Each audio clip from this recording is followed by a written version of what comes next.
How's everybody doing? If I could relate with anybody in the world today, it's got to be my creatives. I wore this shirt here today for you. So let me hear y'all make some more noise.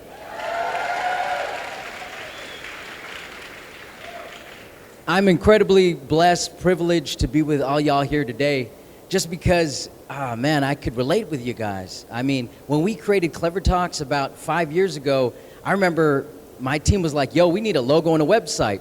I went on Apple Pages, I designed the logo, and I went to Squarespace and I designed our website. I did what I did based out of necessity, and I just want to give you guys respect for everything you do because I know it's super hard. So shout out if you're a logo designer. Let me hear y'all make some noise. How about my web designers? Where y'all at? Social media influencers? All right, see, got a couple over here, but my journey as a creative really began back in college. And by a sign of hands, I want to hear y'all GPAs, all right? So who here has a 2.0 at least? Raise your hand. 2.0, okay, I got some 2.0s. 3.0, who here has 3.0s? 4.0s. All right, that's usually the least for some reason with creatives. But to make y'all feel better, I had a 1.98 GPA.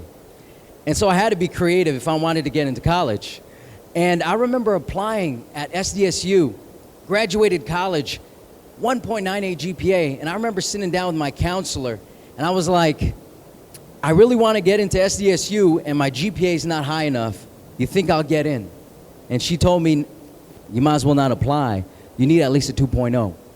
And I was like, man, you know, why are we limited by our GPA? I feel that there's so much more to us than just a number. And so I said, I'm gonna apply anyway. And sure enough, I worked really hard.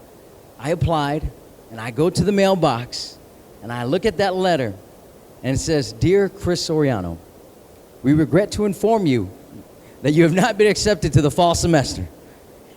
And I took that letter, and I said, damn, I didn't get in. But then I said, I believe every rule has an exception. I believe finding a way when there is no way. So I said, I took that letter, I went back to my counselor. I said, do you think I could still get in if I somehow spoke to the president or did something? She said, nah, you're wasting your time, Chris. You should apply to Chico State. I said, all right. I mean, I guess you're very straight up. Thank you, counselor. I appreciate it. And so I didn't apply to Chico State. I said, I want to get into SDSU no matter what. And I said, there's got to be a way. This is where my creative juices started flowing. And I said, maybe I can write an email to the president of the university. So what did I do? I went on the SDSU website, saw Dr. President Weber. His email was right there. I said, all right, I'm going to email this guy. Took that email. I was on my BlackBerry at the time. So y'all had one too. And I said, how am I going to convince this president? I got his email. How can I convince him that I should be in SDSU? I already got denied. I don't think anyone in history has been able to reverse this denial, but I said, there's got to be a way. And so I got creative with it. I said, Dear President Weber, I believe that letters of hope can make a big difference. It's how Martin Luther King got out of Birmingham jail. I believe that if the front door is locked and the back door is jammed, the window should be the next option. He probably thought it was a house robber at that point. I sent that letter, and 72 hours later, I get a response from the SDSU Admissions Appeal Committee. I didn't even know that existed. I said, what is this? Okay, check my inbox. Chris, your letter has been reviewed by our Admissions Appeal Committee, and if it is unanimous, we will let you in. I said, unanimous? I had to Google what unanimous meant. And then when I saw it, it said, everyone has to agree, unanimous. And then I said, how many people are on that board? So I Googled it. 8 people. 8 people got to say yes for my butt to get into SDSU. I said, it's probably not going to happen. So I waited. A month went by. I said, how long does it take for them to vote? Bureaucracy, right? Another week went by. A couple of weeks went by. And finally, I go to the mailbox and I see a letter from SDSU. I said, oh hell, here it is. They had to give me a real letter, not no email. I go to the mailbox, I pull it out, open up that letter. It says, "Dear Christopher, congratulations and welcome to the fall semester at SDSU."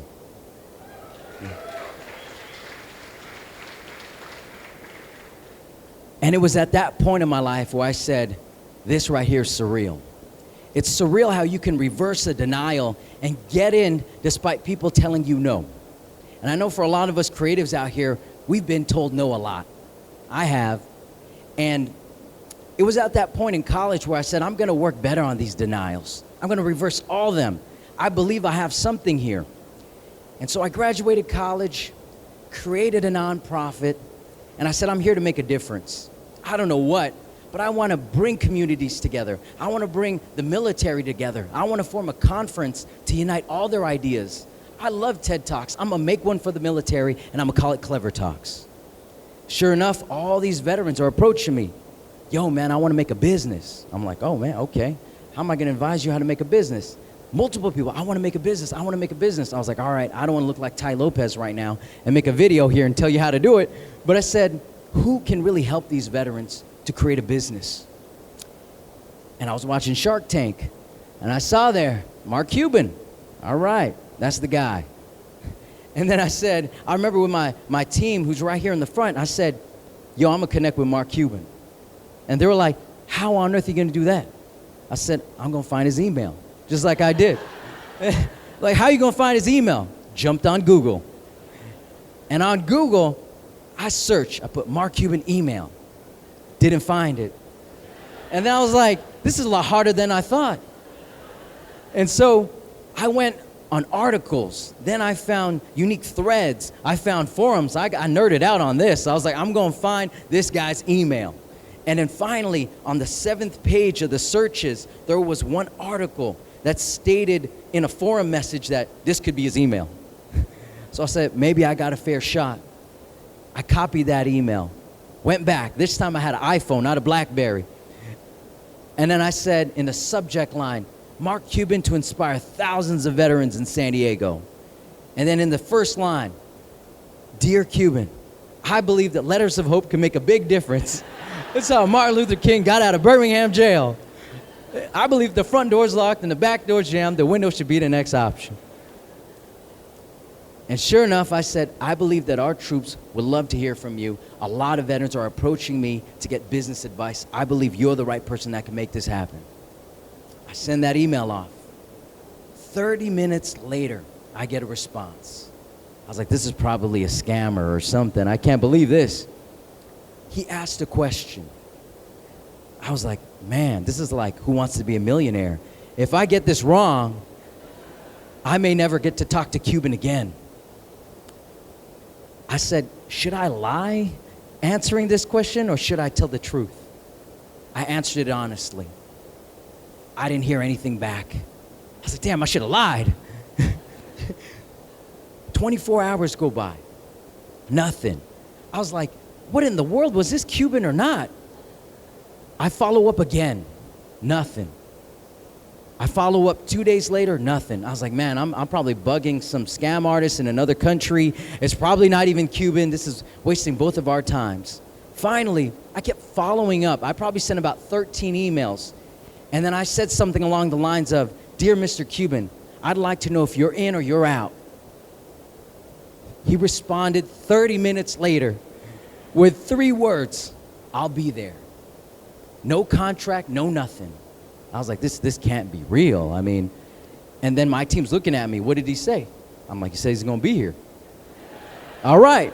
So we get on the news. Good morning, or not good morning, NBC, ABC. Mark Cuban's coming to San Diego. I'm like, I hope so. I don't know if he's really going to be here. And sure enough, I'm like, all right, let's just keep our fingers crossed, team, because if he shows up, we'll survive. But if he doesn't, we're dead anyway. And sure enough, 3 months later, based off of 3 words and no contract, I was praying that Mark Cuban would be at the airport at the time that I stated in the email. Silly, right? Seriously, no contract, no nothing. My Air Force veterans were standing by at the airport with their binoculars looking for his private jet. He has the Guinness World Record for the largest online purchase, which was his jet, by the way. So we knew where to find it. And sure enough, he calls us up, and I'm like, yo, what is it? Is he here or not?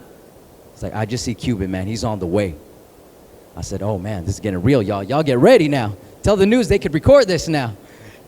And sure enough, I see him kind of like at the end of the hallway walking toward me. I go, this is too real. This is so surreal. Oh, man, he's taller than I thought he was. Here we go. And he approaches me. I said, thank you, Cuban, for answering my email. He's like, I'm here to do whatever you need me to do.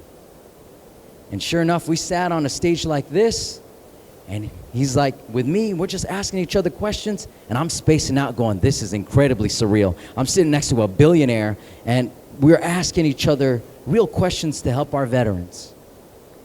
And that goes to show that you could send an email, you could connect with anyone, but at the end of the day, you got to reverse those denials. You got to keep pushing, and that's what I kept in mind. And the story gets better because I said, at the end of the day, my team was saying, Chris, man, you know, we could use a little help here. Maybe you should ask him for a donation or something. I said, nah, you know, everybody probably asks Cuban for money. I ain't gonna do that, although I really wanted to. And sure enough, he leaves. And then I was like, man, I should have really asked for something. You know, we're hurting here. Our organization needs that help. And sure enough, he follows up with an email. Is there anything that I can do to help you with our veterans? Sure enough, he gives us a check for $100,000. All via email. Thank you.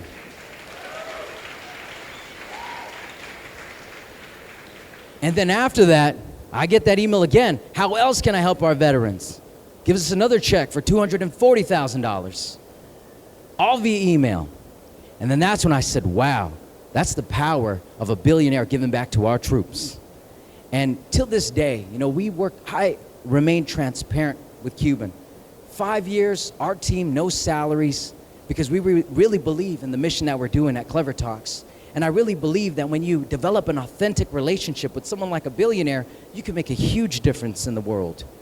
You know, our team was near bankruptcy, and it took a billionaire to fly to San Diego with no agreement to say, I'm here for you. And that's surreal. You know, on my website, there's a section at chrissoriano.com where people could ask me questions. And the typical question I always get is, what's Cuban's email? You know, I'm like, I can't give his personal information. Maybe you got to do what I did and figure this stuff out.